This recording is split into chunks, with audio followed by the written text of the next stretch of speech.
نواز شریف ته پښتنو دشمن دي، واقعي دشمن وي. موږ منل نن دا یایز نواز شریف د پښتنو تر هر چا زیات دشمن دي.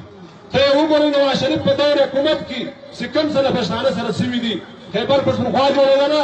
نواز شریف ول دا په پښتانه نوم په پاکستان کې نه وي.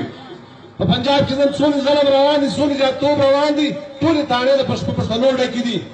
په لونګیو په پښتانه لباس باندې خلک پرر چین باندې ورکېږي. پنجاب په حکومت کې، د نواز شریف په حکومت کې، د نواز شریف په حکومت کې د هغو وزیر تعلیم په هغو تعلیم په نصاب کې مطالعه پاکستان کې پښتون چې دی هغه غدار ډکلیر کړی دی، دهشتګرد ډکلیر کړی دی. عزیزانو په هغه باوجود ورته وګورئ محمود خان د فرسنګ ولاړ دی.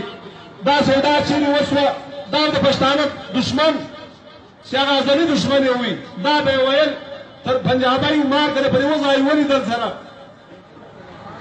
ما پنجابی واز نه مار